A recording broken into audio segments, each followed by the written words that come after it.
অমিত শাহের fake video, ভোটের আগে ভুয়ো ভিডিও ছড়িয়ে ভোটারদের বিভ্রান্ত করার চেষ্টা বিরোধীদের। প্রধানমন্ত্রী নরেন্দ্র মোদীর পর এবারে গর্জে উঠলেন অমিত শাহ। গুয়াহাটিতে সেখানে সাংবাদিকদের মুখোমুখি হয়ে একাধিক ইস্যুতে সোজা সাপটা জবাব দিয়েছেন কেন্দ্রীয় স্বরাষ্ট্রমন্ত্রী।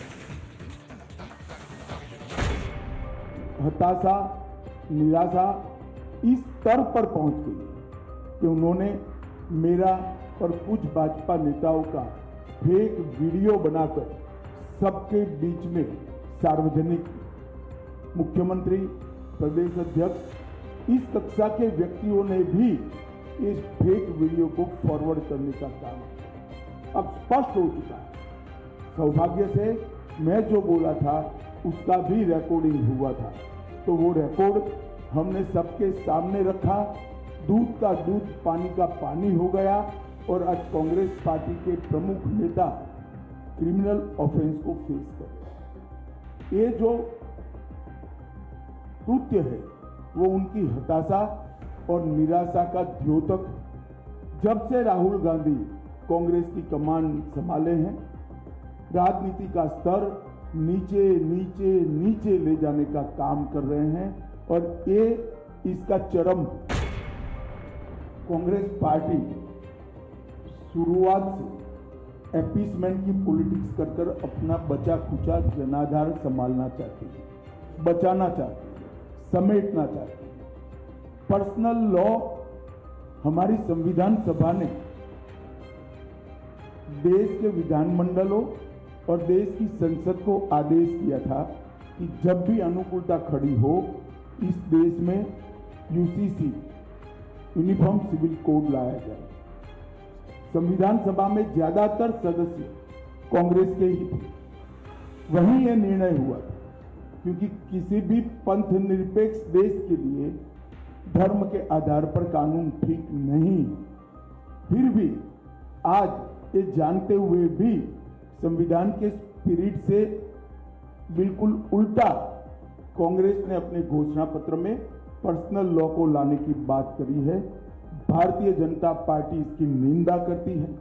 हमने हमारे घोषणा पत्र में कहा है कि हम ये प्रयास करेंगे कि पूरे देश भर में यूसीसी लागू किया जाए और हर धर्म के नागरिकों के लिए इस देश में एक ही कानून हो। कांग्रेस पार्टी ने हमारे 400 पार के लक्ष्य को ट्विस्ट करना शुरू किया है।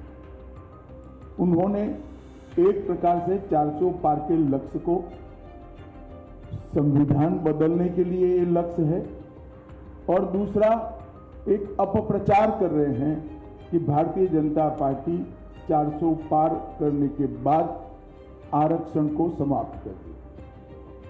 ये दोनों चीजें निराधार और तथ्यहीन है। भारतीय जनता पार्टी को पूर्ण बहुमत इस देश की जनता ने 2014 में भी दिया, 2019 में भी दिया। हम 10 साल से पूर्ण बहुमत के साथ की सरकार चला रहे हैं। हमने पूर्ण बहुमत का उपयोग कांग्रेस की तरह इमरजेंसी डालकर लोकतंत्र का गला घोंटने में नहीं किया। कभी वोटर को माइनॉरिटी मेजॉरिटी की दृष्टि से नहीं देखते। हर व्यक्ति भारत का नागरिक है, उसको इसी तरह से ट्रीट करना चाहिए। परंतु मैं इतना जरूर कह देता हूं, आसाम में हम कम से कम 12 सीट जीतेंगे, ये तय है। हमारी पार्टी इसके लिए विश्वास व्यक्त करती है। कम से कम 12 से आगे भी जा सकते हैं। राहुल जी कुछ भी बोल सकते हैं, कुछ भी कर सकते हैं। गनीमत है कि उनको करने का मौका जनता नहीं देती है और इस बार भी नहीं मिलने वाला है। অমিত শাহের ফেক ভিডিও, ভোটের আগে ভুয়ো ভিডিও ছড়িয়ে ভোটারদের বিভ্রান্ত করার চেষ্টা বিরোধীদের। প্রধানমন্ত্রী নরেন্দ্র মোদীর পর এবারে গর্জে উঠলেন অমিত শাহ। গুয়াহাটিতে সেখানে সাংবাদিকদের মুখোমুখি হয়ে একাধিক ইস্যুতে সোজা সাপটা জবাব দিয়েছেন কেন্দ্রীয় স্বরাষ্ট্রমন্ত্রী।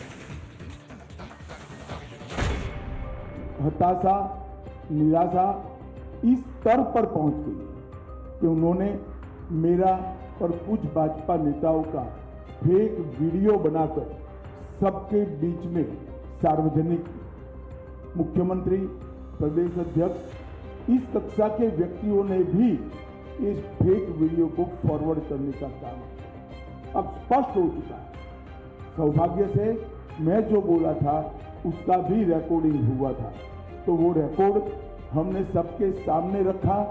दूध का दूध, पानी का पानी हो गया और आज कांग्रेस पार्टी के प्रमुख नेता क्रिमिनल ऑफेंस को फेस कर रहे हैं। ये जो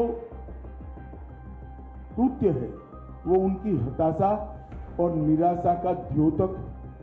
जब से राहुल गांधी कांग्रेस की कमान संभाले हैं, राजनीति का स्तर नीचे नीचे नीचे ले जाने का काम कर रहे हैं और ये इसका चरम।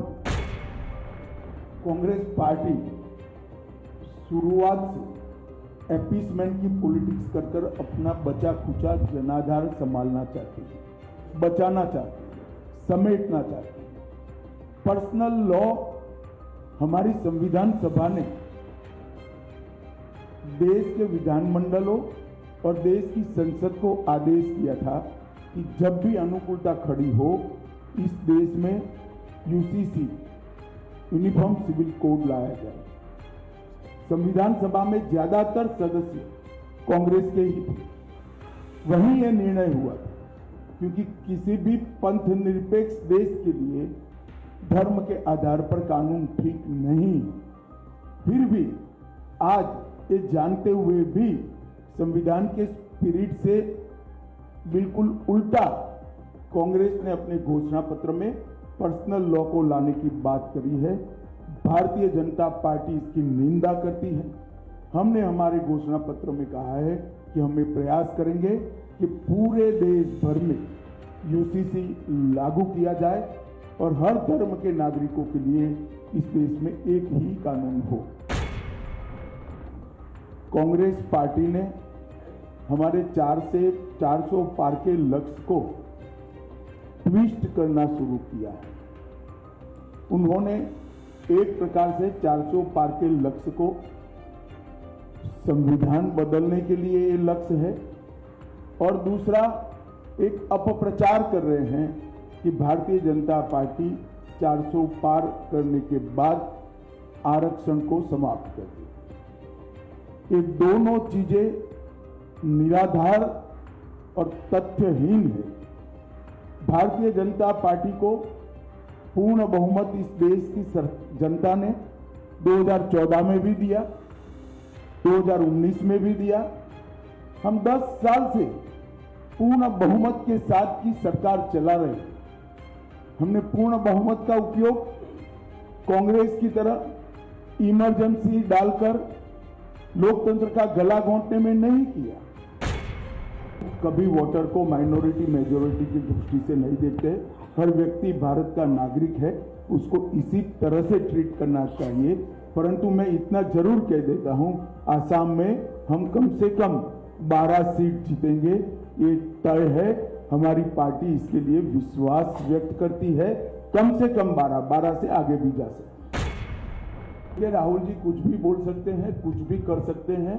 गनीमत है कि उनको करने का मौका जनता नहीं देती है और इस बार भी नहीं मिलने वाला है। বিজেপি নাকি 400 পেলেই সংবিধান বদলে দেবে। ভোটার